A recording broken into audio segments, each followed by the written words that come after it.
ಮಕ್ಕಳೇ, ಇಂದು ನಾವು ನಮ್ಮ ಜೀವನಕ್ಕೆ ಅತಿ ಅವಶ್ಯಕವಾಗಿ ಬೇಕಾದ ನೀರಿನ ಮೂಲಗಳ ಬಗ್ಗೆ ತಿಳಿಯೋಣ ಬನ್ನಿರಿ. ಮಕ್ಕಳೇ, ಎಲ್ಲ ಜೀವಿಗಳಿಗೂ ಜೀವಿಸಲು ನೀರು ಅತ್ಯವಶ್ಯಕವಾಗಿ ಬೇಕೇ ಬೇಕು. ನಾವು, ಪ್ರಾಣಿ, ಪಕ್ಷಿ, ಕೀಟಗಳು ಕುಡಿಯಲು ನೀರು ಬೇಕು. ಪಾತ್ರೆ ತೊಳೆಯಲು ನೀರು ಬೇಕು. ಬಟ್ಟೆ ಒಗೆಯಲು ಬೇಕು. ಕೃಷಿ ಕೆಲಸಕ್ಕೆ ನೀರು ಬೇಕು. ಮುಂತಾದ ದೈನಂದಿನ ಚಟುವಟಿಕೆಗಳಿಗೆ ಮತ್ತು ಸಸ್ಯಗಳು ಬೆಳೆಯಲು ನೀರು ಅತ್ಯಗತ್ಯವಾಗಿ ಬೇಕೇ ಬೇಕು.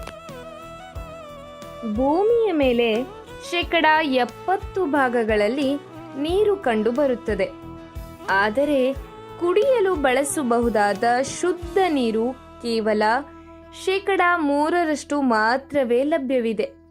ನೀರಿಗೆ ಆಕಾರ, ಬಣ್ಣ, ವಾಸನೆ ಹಾಗೂ ರುಚಿ ಇರುವುದಿಲ್ಲ.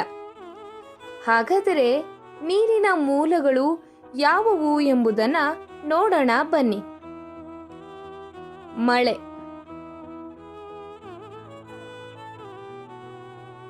ನದಿ, ಸಮುದ್ರ, ಜಲಪಾತ, ಸರೋವರ,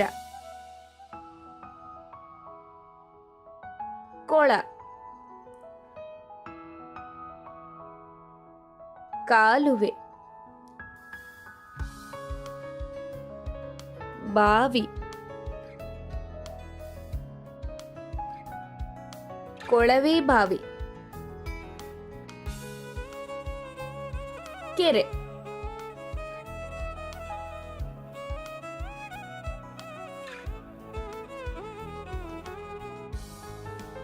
ಇವೆಲ್ಲವೂ ಕೂಡ ನೀರಿನ ಮೂಲಗಳಾಗಿವೆ. ಮಕ್ಕಳೇ, ಇಂದು ನಾವು ನೀರಿನ ವಿವಿಧ ಸ್ಥಳೀಯ ಮೂಲಗಳ ಬಗ್ಗೆ ತಿಳಿದುಕೊಂಡೆವು. ನೀರು ಎಲ್ಲ ಜೀವಿಗಳ ಜೀವಜಲವಾಗಿದೆ. ನಾವು ನೀರನ್ನ ಪೋಲು ಮಾಡಬಾರದು. ನೀರನ್ನ ಮಿತವಾಗಿ ಬಳಸಬೇಕು. ಮಕ್ಕಳೇ, ಎಲ್ಲರೂ ಹೀಗೆ ಮಾಡ್ತೀರಾ ಅಲ್ವಾ? ಪ್ರೀತಿಯ ಪುಟಾಣಿಗಳು.